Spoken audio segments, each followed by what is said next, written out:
Hoje nós vamos falar de homens. Eu sei, em uma franquia destinada a meninas de menos de 10 anos de idade. Mas eu tô ligado que esse assunto interessa a vocês. Então, sem mais delongas, bora pro vídeo.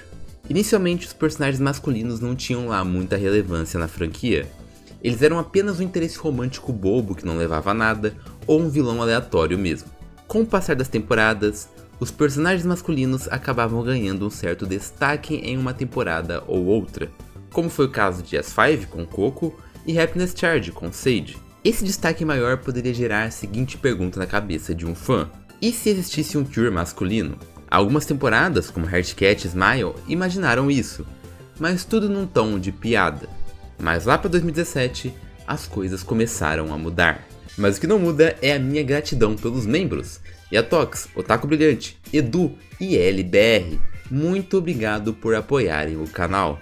E você também pode me ajudar a continuar criando vídeos para o YouTube. Clique no botão aqui embaixo do lado do botão de se inscrever, confira os planos e os benefícios e me ajude a continuar produzindo vídeos por aqui. Mas se você não puder, o like e a inscrição são sempre bem-vindos. Em 2017, com Kira Kira Lamood, tivemos o Júlio, um vilão que se assemelhava muito com algo que poderia ser imaginado como um Cure masculino. E ele até chegou a ser chamado de Cure Ethel pelos fãs. Mas o primeiro Cure masculino apareceria logo no ano seguinte. Em 2018, com Haruto Precure, tivemos o Cure Infini, um garoto que realmente se torna Cure, sem piadas e sem pegadinhas, um Cure de verdade. Porém, apenas por um episódio. Então, por mais que tenha sido um grande avanço, a produção de Precure ainda parecia receosa em colocar um personagem masculino como um Cure principal. O tempo foi passando e personagens masculinos foram deixando de ter a relevância dessas últimas temporadas. E quem dirá se tornar um Cure? Foi então, em 2022, 4 anos depois de Haruto, que um garoto se destaca e dessa vez fazendo parte da equipe principal. Quer dizer, mais ou menos. No meio da temporada, Takumi, o interesse romântico da Cure Precious, consegue o poder para se tornar Black Pepper, alguém que não é um Cure, mas que tem poderes mágicos. Ele funciona mais como um Tuxedo Kamen do Sailor Moon, dando suporte para as garotas, mas quase nunca sendo a estrela principal.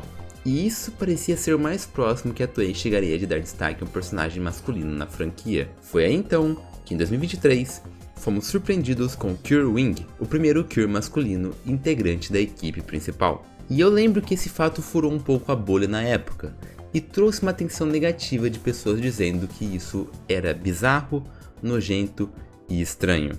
Aquela coisa meio estão aviadando os meninos para as crianças. E mesmo que o personagem masculino afeminado fosse um problema, o Tsubasa nem isso era. Ele estava muito mais para um cavaleiro honrado protegendo a princesa e um cientista nas horas vagas. Mas eu confesso que eu estranhei quando o Tsubasa lançou. É difícil de explicar, mas era meio como se uma criança que você nunca viu na vida chegasse do nada para jogar futebol no campo que você sempre jogou com seus amigos. Precure começou com a ideia de garotas lutando e mostrando que podem ser heroínas. E você colocar um personagem masculino do lado delas, dividindo o papel de destaque, era como se contrariasse isso, sabe? Mas aí Hirogaro lançou e o Tsubasa foi um dos melhores personagens da temporada, e eu tive que calar a boca. No mesmo ano, os Dancing Star Precure surgiram, sendo basicamente um grupo de Cures formados 100% por personagens masculinos, mas sendo algo bem isolado, afinal essa é uma peça de teatro que não se relaciona com os animes da franquia. Ou seja, apesar de parecer uma proposta ousada, no fim ela acaba sendo segura por se distanciar do centro de Precure. E é aí que chegamos em 2024. Com Wonderful Precure dando muito destaque para Satoru, o melhor amigo e interesse romântico de Iroha, a Cure Friend. Com o passar dos episódios, Satoru foi se destacando, e começaram a surgir rumores que ele e seu coelho, Daifuku, se tornariam Cures. No fim, os rumores eram reais, e eles de fato se tornaram Cures no filme de Wonderful, e no final do anime. Incrível, não é mesmo?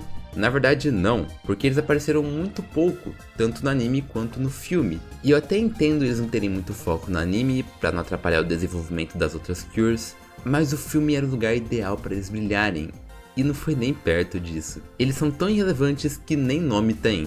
E isso foi uma grande sacanagem da Toei, porque o filme de Wonderful vendeu muito justamente porque o pessoal queria ver eles. E a nova temporada, Kimi to Idol Precure, não dá a entender que temos um personagem masculino em combate, o que me leva a crer que Cures masculinos talvez sejam um problema. É difícil de afirmar qualquer coisa, porque eu não tenho dados da recepção japonesa em relação aos personagens masculinos, se os brinquedos dele vendem ou algo do tipo, mas esse recente distanciamento da Toei me leva a crer que talvez eles deixem os fãs mais antigos e engajados desconfortáveis. Mas por serem algo diferente e chamativo, utilizar eles, mas sem dar tanto destaque assim, parece ser a estratégia mais segura. Você atrai atenção sem causar uma ruptura a uma fórmula já bem estabelecida e funcional. E eu não sei se as minhas deduções e suposições fazem algum sentido, mas é fato que Cures masculinos são uma caixa de Pandora que a Toei abriu que não pode mais ser fechada.